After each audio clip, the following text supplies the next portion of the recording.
আসসালামু আলাইকুম ওয়া রাহমাতুল্লাহি ওয়া বারাকাতুহু। প্রিয় ভাইরা, আমরা যেখানে রেখে গেছিলাম, রাইট? এখন আমি চাচ্ছি যে ইউজার লিস্ট, কি চাচ্ছি? User list. ফাইন। তো ইউজার লিস্টটাকে আমি ভিউ থেকে নিয়ে আসবো। আমার ইউজার লিস্ট থাকবে ভিউতে।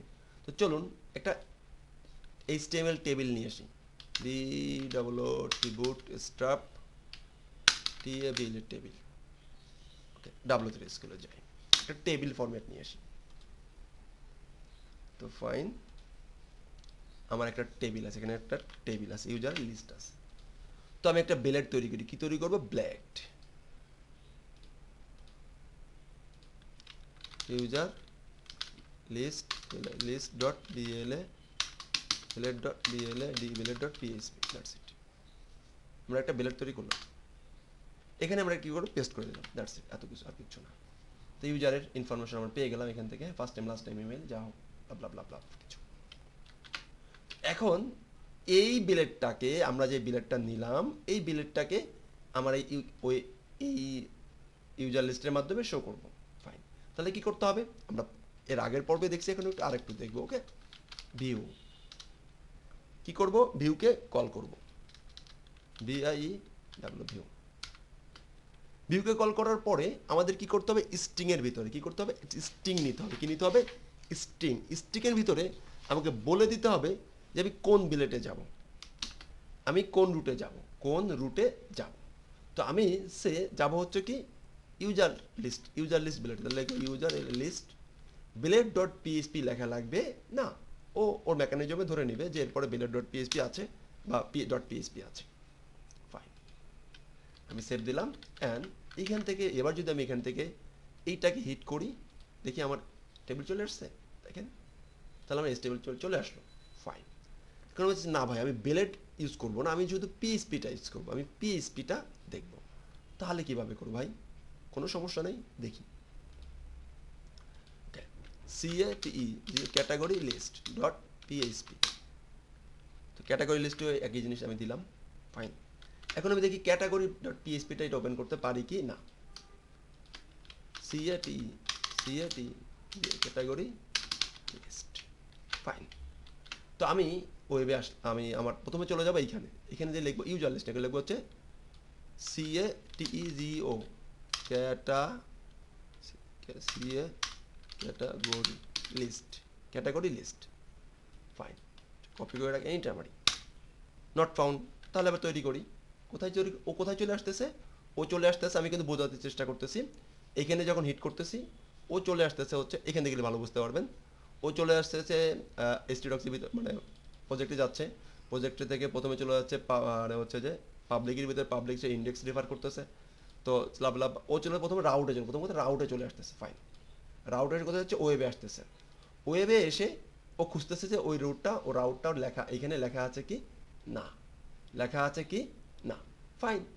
যদি লেখা থাকে বা লেখা নাই, না এটা কি ওপেন করলাম, না এটার কম্পিউটার প্রাইস এটা না, এটা হচ্ছে বেস্ট। এখানে চলে আসতেছে, মানে তার প্রজেক্টে চলে আসতেছে। ফাইন, এতটুকু। এখানে এসে হিট করতেছে। তো ফাইন, তো আমি এটা লিখি। হ্যাঁ, তো আমি নতুন একটা রুট আসছে, এই রুটে যেতে হবে আমাদেরকে। তাহলে তৈরি করতে হবে গেট স্ট্রিং এর ভিতরে দিয়ে দিলাম। অবশ্যই এখানে একটা ব্যাকস্ল্যাশ দিয়ে নিতে হবে। কি নিতে হবে? ব্যাকস্ল্যাশ।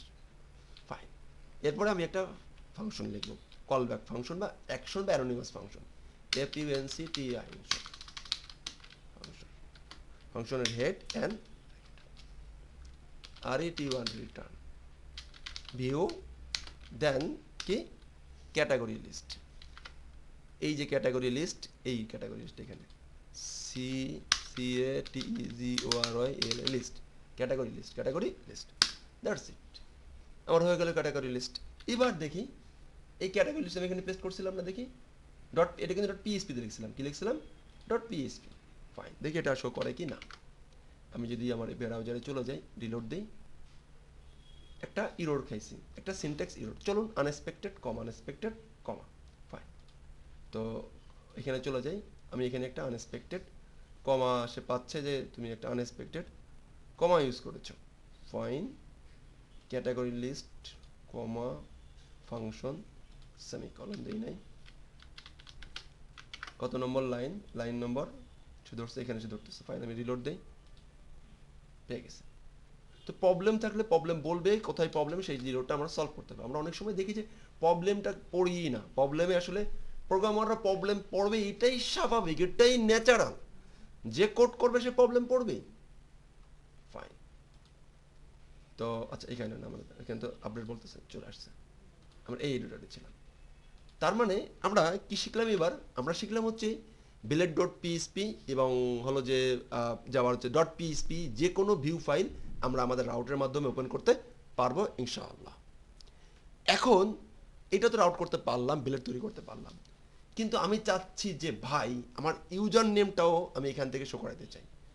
এটা হচ্ছে প্যারামিটার ওয়াইজ কোয়ারি বলা হয়, অবলিক দিয়ে এখানে প্যারামিটার ওয়াইজ, প্যারামিটার অনুযায়ী কোয়ারি পাঠাবো। কি পাঠাবো?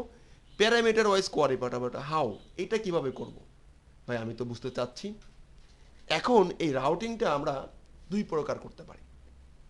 প্যারামিটার যে কোয়ারি, এই কোয়ারি দুই প্রকার হতে পারে।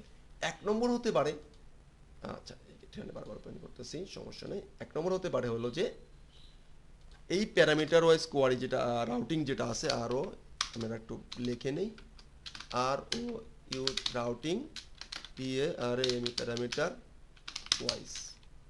এটা হতে পারে দুইভাবে, দুই রকম। নাম্বার ওয়ান, একরকম হতে পারে হচ্ছে রিকোয়ার্ড, তোমাকে দিতেই হবে, REQ রিকোয়ার্ড। দুই নম্বর হতে পারে optional. Fine, required and optional. তো আমরা নেক্সট পার্টে দেখব যে প্যারামিটার কীভাবে পাস করতে হবে ইউআরএল ভিতর থেকে, অ্যান্ড সেটা কীভাবে রিকোয়ার্ড করতে হবে এবং কীভাবে অপশনাল করতে হবে। অবশ্যই প্রিয় ভাইরা এই পর্যন্ত আপনাদের কিন্তু প্র্যাকটিস করতে হবে মাস্ট। যদি আপনি নতুন হয়ে থাকেন তাহলে 2-3 বার কমে প্র্যাকটিস করবেন না। যদি আপনি নতুন হয়ে থাকেন 3 বারে প্র্যাকটিস করবেন না। আর যদি আপনি আগে থেকে করে থাকেন, জানা থাকে, মিনিমাম একবার প্র্যাকটিস করুন প্লিজ। কারণ প্র্যাকটিস করতে করতে একবারে কেন প্র্যাকটিস করবেন? আমার কোডের সাথে আপনার কোডটা সমান সমান করার জন্য। কারণ আমি কিন্তু এই কোড করে করে করে করে আস্তে আস্তে বড় হয়ে যাব, আমি কিন্তু তখন আবার পিছনের কোডটা ব্যাক করবো না, দ্যাটস ওয়াই আপনার তখন প্রবলেম হবে। ধন্যবাদ। আসসালামু আলাইকুম ওয়া রাহমাতুল্লাহি ওয়া বারাকাতুহু।